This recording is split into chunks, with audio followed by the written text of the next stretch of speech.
जो भी जेपीसी में गई बात, जेपीसी में डिस्कशन हुआ और जो बहुमत से जो डिसीजन हुआ कि किसको हम जेपीसी में जो संशोधन था वो मंजूर करना है नहीं करना है, फाइनली हम डेमोक्रेसी से चल रहे हैं ना। तो जेपीसी में सरकार ने इसको भेजा, जेपीसी में भेजने के बाद डिस्कशन में जो बातें संशोधन के लिए लायक थी उसको जेपीसी के कमिटी ने एक्सेप्ट किया और उसके बाद अब ये बिल आया है।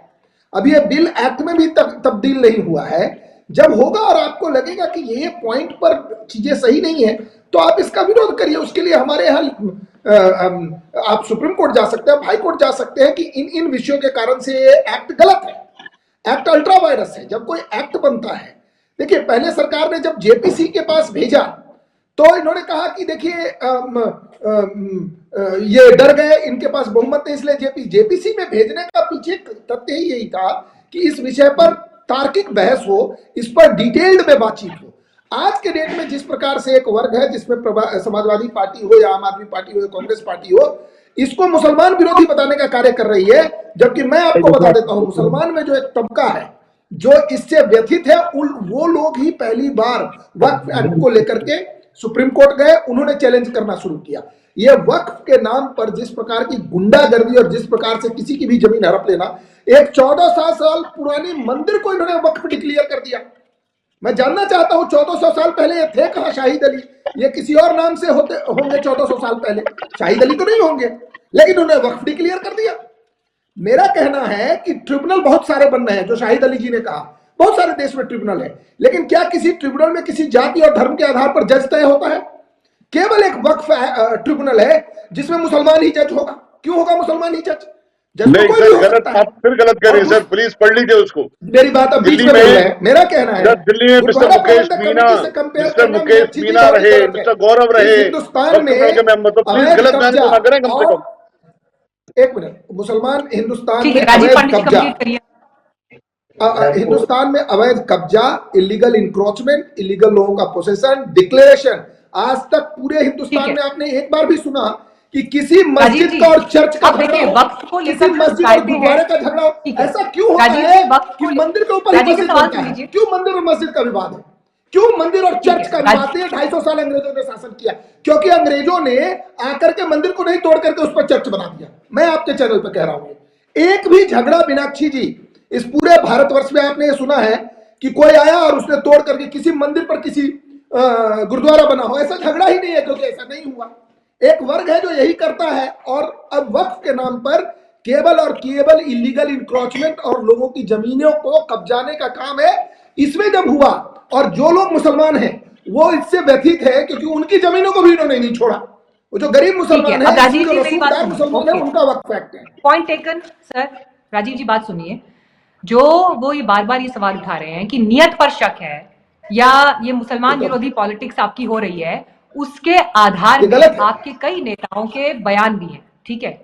जब लैंड जिहाद जैसी बातें की जाती है, देखिए एनक्रोचमेंट का जो विषय है या अतिक्रमण का जो विषय है, जो अवैध परिस्थितियों वाली जो डॉक्यूमेंटेशन है, वो उस नजरिए से देखी जाएगी। लेकिन जहां पर बड़े बड़े नेता और पार्टी के बड़े चेहरे जो संवैधानिक पदों पर भी हैं, जब वो ये कह देते हैं लैंड जिहाद हो रहा है जी, तो वहां से जो है इस परिस्थिति पर सवाल उठता है जहां जिसके केंद्र में इंटेंट है, जिसके केंद्र में इंटेंट है। शाहिद जी ने तो ये बात नहीं बोली, लेकिन मैं इस बात को आपके सामने रख रही हूँ। और देखिए एक चीज जिस पर आपकी सरकार घिरती है, सर बात कंप्लीट करने दीजिए मुझे। एक चीज जिस पर आपकी सरकार घिरती है कि आप लोगों को विश्वास में लेकर नहीं चलते हैं, कॉन्फिडेंस में लेकर। अगर पॉलिसी बननी है, फॉर एग्जाम्पल अगर फार्मर बिल आ रहा था, आप कृषि कानून ला रहे थे, अंत में वो आपको वापस लेना पड़ा क्योंकि जिनके लिए आप ला रहे थे आप उनको विश्वास में नहीं ले पाए। और ये एक बड़ी चुनौती और एक बड़ी परेशानी का विषय है। उसी को लेकर कई अलग अलग मसलों पर फिर जो है आपके ऊपर सवाल उठते हैं। इंटेंट इसलिए क्वेश्चन के दायरे में आती है। सर मेरा ये कहना है जो भी सरकार जो बिल बनाती है उस पर वाइडर कंसल्टेशन होता है। जहां तक आपने कहा कि हमारे इंटेंट को देख करके लैंड जिहाद की बात कर रहे हैं, आपको पता है कि असम में केवल एक राज्य में लाखों हेक्टेयर जमीन जो इलीगल माइग्रेंट्स हैं, जो आए हिंदुस्तान में, जो घुसपैठी है, उन्होंने उस जमीन को कब्जा कर लिया जिसमें पानी रहता था पहले, उस पर घर बना दिए, जिसकी वजह से वहां इकोलॉजिकल डिस्टर्बेंस है। क्या है, बांग्लादेश से वो आते हैं, वहां बैठते हैं और हमारे हिंदुस्तान में जो कुछ पार्टियां हैं जिनके प्रतिनिधित्व आपके शो में भी है, वो उनके लिए वेस्ट बंगाल से लेकर के उत्तर प्रदेश में कार्ड बनाने का काम करते हैं। आपने पिछले 2 महीने में देखा होगा कि हजारों बांग्लादेशी अरेस्ट हुए हैं। ये सही है या गलत? मीनाक्षी जी, आपने रोज न्यूज़पेपर पढ़िए, मुंबई से लेकर के और दिल्ली से लेकर के हजारों बांग्लादेशी पिछले 2 महीने में। इनको कौन शरण देता है? और यही लैंड जिहाद में इस्तेमाल होते हैं, यही लव जिहाद में इस्तेमाल होते हैं। मेरा एक कहना है, सर अब तो कितने साल से आपकी सरकार है सर? 2014 से आपकी सरकार है। एक्शन हो रहा है ना? उनको विमान उठाकर भेजिए ना बांग्लादेश वापस। आप लोग क्यों नहीं भेज पा रहे वापस उन्हें? मीनाक्षी जी, भेजिए वापस, जैसे अमेरिका ने अवैध भारतीयों को वापस भेज दिया, आप लोग भी भेजिए, कौन रोक रहा है? भेजेंगे मीनाक्षी जी, मैं कह रहा हूँ ना, पिछले 2 महीने में देखिए, अमेरिका जो है ना, अभी पाकिस्तान, यहां पर अमेरिका में किसी ने प्रोटेस्ट नहीं किया। आज पप्पू यादव नाम का एक नेता है बिहार का, वो कहता है रोहिंग्या को भारत का नागरिकता दीजिए। अमेरिका में आपने किसी का विरोध सुना मीनाक्षी जी? किसी का विरोध सुना क्या? लोकतंत्र में प्रोटेस्ट की अपनी जगह है, पर आप लोग कड़ा स्टैंड लीजिए ना। कड़ा स्टैंड सुप्रीम लेकर आप कोर्ट जाने जाते हैं जो यहाँ पर भारत में अवैध रूप से रह रहे हैं, जिन पर आप आरोप लगा रहे हैं कि विपक्ष उनको अपना वोट बैंक बनाता है या उनके कार्ड बना देता है, आप भेजिए उनको वापस। मीनाक्षी जी, एक भी दिन एक्स्ट्रा क्यों रहने दिया जा रहा है उनको? भारत में, मैं बता रहा हूँ, भारत में सुप्रीम कोर्ट है। कल सुप्रीम कोर्ट ने कहा कि आप उनको एजुकेशन दीजिए। सर अमेरिका में भी भारत में सुप्रीम कोर्ट हमारी है। डेमोक्रेसी कंप्लीटली अलग है, अमेरिका से कंपेयर मत करिए। केवल जो देश के जो समर्थन में जो पार्टियां हैं, देश के समर्थन में जो सरकार है, जो देश के हित में काम करना चाहती है, वो इसको चाहती है कि इन लोगों को बाहर भेजना है। लेकिन बाकी मैं रोहिंग्या के बारे में सच्चाई बता दूंगा तो उनको जवाब नहीं दे पाएंगे ये लोग बीजेपी वाले।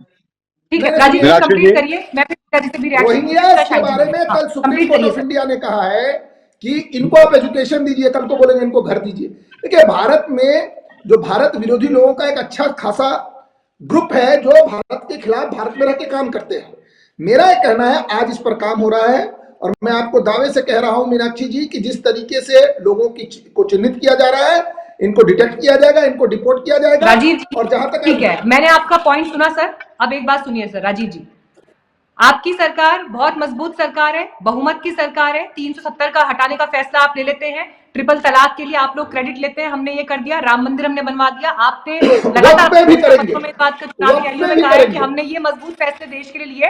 तो मुझे लगता है कि ये जब बातें आप करते हैं कि देश में एक विरोधी तबका काम कर रहा है जो रोहिंग्याओं के लिए काम कर रहा है और ऐसा हो रहा है वैसा हो रहा है, तो फिर ये लोग आपके लिए कुछ नहीं होने चाहिए, क्योंकि मजबूत सरकार है तो फिर वो मजबूत फैसले ले सकती है। और फिर जो आप बता रहे हो उनके लिए भी आप फैसले ले सकते हैं। तो इसलिए मुझे लगता है कि टीवी डिबेट्स में बस ये कह देना कि ऐसा हो रहा है वैसा हो रहा है, ये आपकी मजबूती पर फिर जो है शक पैदा करता है। गीता जी, अभी तक की चर्चा आपने सुनी, यहाँ पर क्यों ऐसा लग रहा है मुस्लिम समाज को और विपक्ष को खासकर कि संसद में जो कुछ हुआ आज वो उनके खिलाफ है, उनके अधिकारों पर चोट है? मीनाक्षी जी, देखिए, सबसे पहले तो अपने शो पे मुझे आपने बुलाया, उसके लिए आपका धन्यवाद। पूरी जो आज की चर्चा अभी तक जो बाकी मेहमानों ने जो बात यहाँ विषय रखा है, एक बात जो ध्यान में आती है मीनाक्षी जी, वो ये है कि हमारा जो भारत का संविधान है वो क्या कहता है। वो कहता है कि मैं समझती हूँ कि हम धर्म सापेक्ष हैं, हम सभी धर्मों को समान रूप से देखते हैं। और हमारा संविधान भी ये कहता है कि हमारे जितने भी हमारे यहाँ जितने भी धर्म हैं उन सभी को जो है एक बराबर जो है मान्यता दी जानी चाहिए, एक बराबर उन्हें देखा जाना चाहिए। तो उनके से जुड़े हुए जो धर्म स्थल है, मतलब आप वक्फ बोर्ड का जो ओरिजिन है, जो मूल है, वो वक्फ शब्द से जो कहने का मतलब कि आपने किसी धार्मिक कार्य के लिए, चैरिटी के कार्य के लिए अपनी जमीन को दे दिया तो वक्फ कर दिया उसको, ये उसका अर्थ है। अब इसके यह विषय सामने आ रहा है, हम 21वीं शताब्दी में है मीनाक्षी जी इस समय, और 21वीं शताब्दी में जब हम हर तरफ आज एक तरफ से ये कहना चाह रहे हैं कि समाज के हर तबके को हमें हाथ पकड़कर उसे साथ लेकर आगे चलना है, विकास की राह पर 2047 में जब हम विकसित भारत बनने का एक जो समाज ने सपना देखा है, उसमें हमने हर समाज के व्यक्ति को साथ लेकर चलना है। ऐसे में एक अगर ऐसा कोई कानून सामने आपको दिखाई दे रहा है जो कि जड़ से अगर आप उसे देखें तो वो एक पक्षपाती कानून बनाया गया है, तो उस पर अगर कोई सुधार हो रहा है तो सबसे पहले विपक्ष को उसमें परेशानी क्यों हो रही है?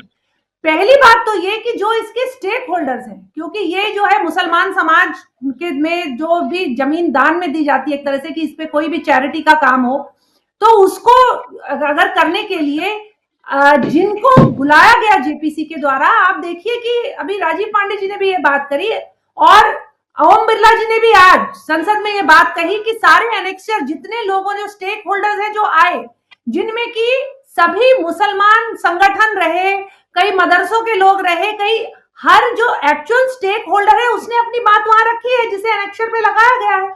अरे भाई, जब आगे बिल आएगा उसमें आप इस पर विषय पे बात करिए, आप उसमें एक एक मुद्दे को तर्क के आधार पर उसे जो है आप चुनौती दीजिए। आप बताइए, कोई महिला नहीं रह सकती है वक्फ बोर्ड में की सदस्य?